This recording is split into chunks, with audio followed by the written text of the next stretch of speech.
Yes, hello, this is Daniel. Yes, speaking. Hi, this is Anna Estevet with Lindblad Expeditions. How are you? Good, how are you? Good. Is this the time to talk? Yeah, sure. Good. Yeah, I just wanted to touch base with you regarding the potential voyage with us. You know, I've looked into it, I've talked to operations, and this is going to be something that we will not be able to accommodate for this time around. Okay. Okay, so I suggest like next time maybe, you know, we have a little bit more time to plan things the way that we like to do things. We would feel more comfortable doing it. I'm not comfortable just bringing food on board. The issue is that, I mean, I was looking to book this through the Starwood Hotel auction. Okay. And that auction doesn't end for another week, so that's why it's last minute like this. Oh, I apologize. Yeah. So, I mean, I wish that there was something that I could do for you, but I really tried. I've gone above and beyond what is, you know, within our realm of possibilities and policies on board. So, I apologize.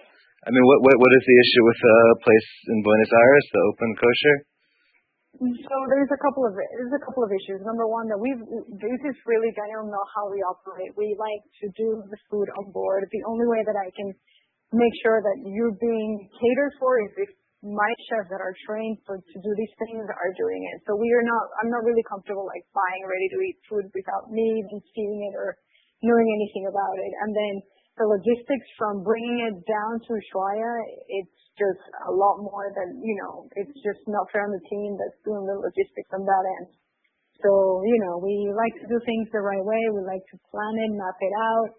Right. I mean, the issue is that as an Orthodox Jew, I mean, I couldn't, even with bringing the ingredients there, it wouldn't work for me that way anyway.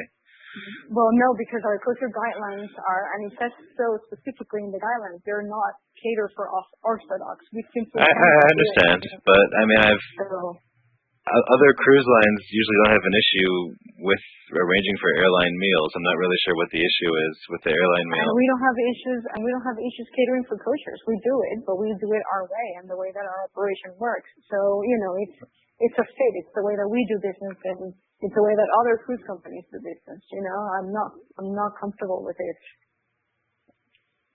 So you won't do. I guess I'm not sure what exactly is not comfortable. If this company that caters food for the airlines ships it to Ushuaia, that's not something that we can work out? No, that's not something that this is not how we operate, Daniel. We bring our own things on board and we cook our own kosher meals on board. Right, you can't cook a kosher meal on board. That's not possible to cook a kosher meal if it's not a kosher kitchen. That's just not something that's... Well, we segregate an area in the galley and we wrap everything with aluminum foil, so it's all segregated. So we've done this before, and we know how much we can do, and we've had guests that have been very pleased with what we can offer. Right. I mean, why has the past week you've implied that it would be okay to work this out with him? That's why I've been working with him to make a menu. Well, and I've been trying to work on my end as well, my operations, my logistics, my chefs, and everything. And I just spoke to my bosses and our operations team and reservations, and this is something that we simply need to turn down. So I just wanted to. Is this about the cost of those meals? I mean, I don't mind. No, it's not about the cost. It's about the planning, Daniel. It's about the amount of time this planning requires. It's about we know what we can do really well, and whatever we are unsure that we can do really well, we just rather not do it until we know that we can do it really well, and we're just not comfortable right now doing it. So in other words, there's not really any way for an Orthodox Jew to go on one of your cruises. That's what you're trying to say.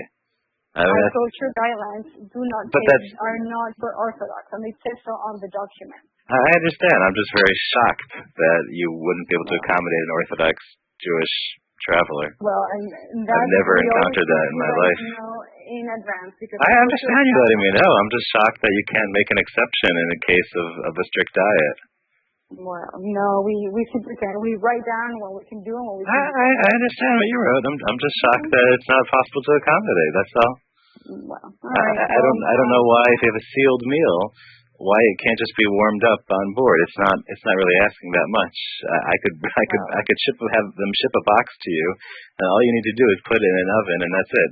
That's the end of it. I'm not sure why the logistics are very complicated here. It's quite easy. Well, no, it's how we operate. So yeah, I'm sorry, but there's nothing that we can do for you this time around. Can I have a manager speak to me? I am the manager. I am the manager of the hotel operations.